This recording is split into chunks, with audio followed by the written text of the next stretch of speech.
আমি একটি বাক্য রচনা করিব। বাক্য রচনা করো। জনসভাটির উদ্দেশ্য যেহেতু অধিক মনুষ্য প্রদর্শন করা, সেহেতু অন্য কোনো জেলার লোক হইল কোনো ক্ষতি সাধিত হইবে না। শুধু মনুষ্যের স্থলে গরু ছাগল না হইলেই হয়। শোনো, মিটিং এর মাঠের আশেপাশে যে গাছ আছে, ওই গাছের উপর কিছু লোক উঠিয়ে দেবে। স্যার, গাছে কেন? কেন? খবরের কাগজে বিরাট জনসভা ছবি দেখো না?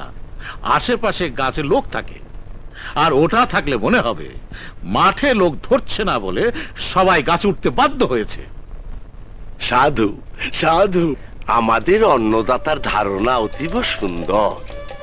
মনুষ্য জীবকে বানরের মতো বৃক্ষে উঠাইবার যে প্রস্তাব আমাদের অন্নদাতা করিয়াছেন, তাহাতে মনে হইবে জনগণ অতীব ব্যাকুল হইয়া তাহাদের প্রাণপ্রিয় নেতাকে এক নজর দেখিবার জন্য, তাহার মূল্যবান বাণী শ্রবণ করিবার জন্য, তাহাদের মহামূল্যবান জীবনকে তুচ্ছ করিয়া বৃক্ষ রাজিতে আরোহণ করিতে দ্বিধা করে না।